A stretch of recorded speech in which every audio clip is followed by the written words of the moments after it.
The Visualis3R software has the ability to do an image capture. So down at the bottom down here we have two icons. We have capture an image or a photo. This will capture a transparent PNG file. So it doesn't capture the background. So even if you had the environment set to indoors so we can see it, it's not going to capture that. It's only going to capture the design. I like working with the grayscale mode because obviously grey is a neutral color. It doesn't contaminate your design.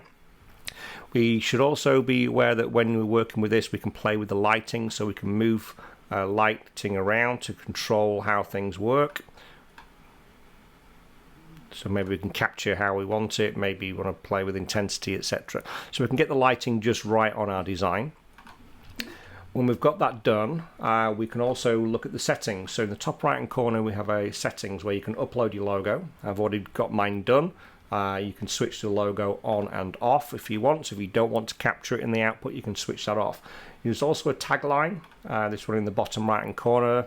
You can set it so maybe you want to put some copyright information. I've got the date wrong in there, it's 2025. Maybe you want to put in here something about the proof, so maybe honey packaging proof 1.4, maybe it's the 4th version of the proof. And you can also switch on capture the date and time, the date. So basically this will allow you, when you do an image capture, that you can then send it to your customer. You've got your information on there. So you could use it as copyright information to embed it in there. Do be aware that obviously it's a transparent background, so it's going to be transparent and your logos and everything is transparent. Let's just demonstrate that now. Let's just do a capture. So it's going to then capture the whole thing. Let's do that to the desktop. We also now have a video recording. So one click on it will start the recording. You can now basically move your file around. Now be aware that the longer you record it, the larger the file size. So you don't want to go too big, otherwise you'll have a huge file. So just move it around, click on stop. That will then ask you to save a WebM movie. And what that means is it allows you to be able to open that up in any browser. So you don't need any third-party software. You can share it with anybody you like. So let's take a look at that now. Let's go onto our desktop. Let's just move this out of the way. Let's have a look at our files. Okay, so we have the PNG. So there we have our captured PNG file. So it looks like it's got a grey background, but actually that is transparent. Let me open that one up in Photoshop, and whilst that's opening up, we'll then look at the movie file. So you can see here it's captured it in a pretty high resolution effect, so it's good for putting on your websites. You could maybe do mock-ups of maybe a greeting card or your business card or something, capture it and put it on your website. So it's a great way to be able to create visuals. It's not just about sharing that content with your customer to approve the content. You can use it on your website file. Okay, so we're going to look at the WebM format. So I'm just going to drag that into a browser. Let me just bring that across. So you can now see that is our WebM file that I've dragged into my browser. You'll see there that we have the logo and the data being captured as well.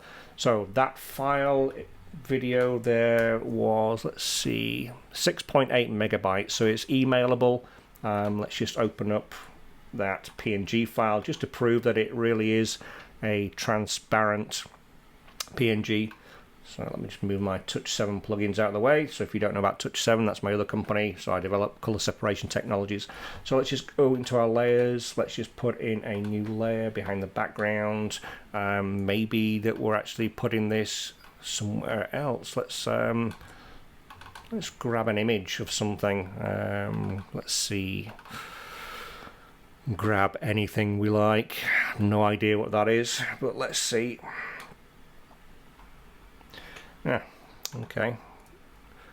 Okay, so let's select all, copy that. Let's just paste that into that background layer.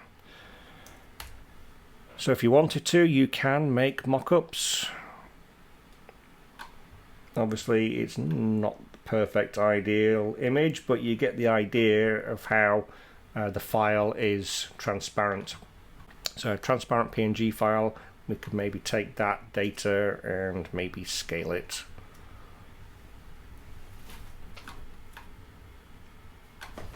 And if you're good in Photoshop, you could basically cut panels out and put it onto the side of a box and make your own 3D mock-ups in the meantime. Like I said in other video tutorials, we may well look at adding in functions for doing 3D box mock-ups.